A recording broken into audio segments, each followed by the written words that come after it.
Assalamualaikum warahmatullahi wabarakatuh. Perkenalkan, nama saya Bintan Aulia, NIM 3010190045 dari Kedokteran Umum 2019. Di sini saya akan menjelaskan tentang penggunaan bahasa Indonesia baku. Apa itu bahasa Indonesia baku? Bahasa Indonesia baku merupakan bahasa sehari-hari kita yang digunakan saat berbicara pada orang lain, maupun lisan ataupun tulisan. Lalu bahasa Indonesia baku tersebut mempunyai fungsi masing-masing tersendiri dan berbagai macam fungsi-fungsinya. Yang pertama, fungsi bahasa Indonesia adalah sebagai bahasa nasional, lalu bahasa persatuan, dan bahasa kebanggaan bangsa kita. Nah, bahasa baku mulai dikhawatirkan ketika mulai terkikis oleh bahasa gaul, terus bahasa populer, ataupun bahasa pasar. Nah, apa itu bahasa pasar? Bahasa pasar itu merupakan bahasa yang kasar dari bahasa yang digunakan pada daerah kita masing-masing, dari 400 bahasa daerah. Lalu pada bahasa baku tersebut sangat penting dalam kedudukan kebangsaan. Selain dapat mempersatukan 400 bahasa daerah, bahasa Indonesia baku itu diperlukan untuk memperlancar dan memfasilitasi dari komunikasi pada tataran nasional.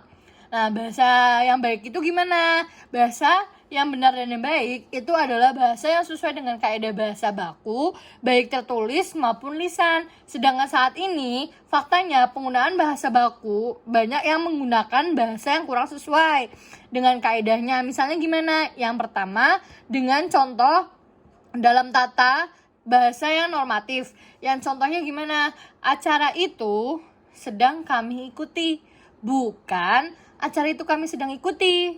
Lalu ada cantik sekali, bukan cantik banget. Yang ketiga, tidak mudah, bukan gak gampang. Nah, lalu tidak hanya tata bahasa normatif saja, ada dalam bahasa normatif, lalu ada dalam penggunaan lafal. Lalu contoh dari penggunaan lafal itu gimana? Nah, contoh dari penggunaan lafal itu kayak atap, seperti atap, bukan atap, yang menggunakan kosakata lalu habis bukan abis, lalu kalau bukan kalau, menggunakan huruf O yang berakhirnya huruf O.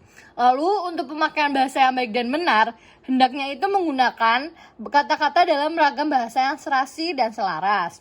Dalam tujuan itu mempunyai kaidah bahasa yang baik dan benar dan harus dijadikan prioritas dalam berbahasa. Nah, bahasa Indonesia baku ini mempunyai 6 aspek dalam kaidah berbahasa. Yang pertama, tata bahasa. Lalu yang kedua, tata bunyi. Yang ketiga, kosakata. Yang keempat, ejaan. Yang kelima, makna. Dan yang terakhir, kelogisan. Lalu, untuk itu kita harus tepat dalam bahasa Indonesia yang baik dan benar, agar supaya kita tuh tujuannya untuk menyampaikan sarana atau bahasa yang akan disampaikan oleh orang yang diajak ngomong sama kita, seperti kayak baik lisan maupun tulisan. Terus juga sesuai dengan tepat bernalar, terus logis sesuai dengan tata nilai masyarakat. Terus kita tuh harus memilih dengan kata dan kalimat yang sesuai dengan kaidah yang 6 aspek tersebut. Lalu supaya kita supaya kita mencapai tujuan yang dengan baik dengan aspek tersebut, kita harus perlahan-lahan dan sering melatih kita cara berbicara yang bahasa yang baik dan benar. Dan jangan lupa menggunakan 6 aspek yang tadi tersebut yang di atas. Lalu kita tuh harus menjaga bahasa kita dan harus bangga bahasa Indonesia yang baik dan benar. Kita pelihara selalu akar bahasa kita, jangan sampai hilang. Bahasa persatuan ya bahasa Indonesia. Ya, sekian dari saya, terima kasih. Wassalamualaikum warahmatullahi wabarakatuh.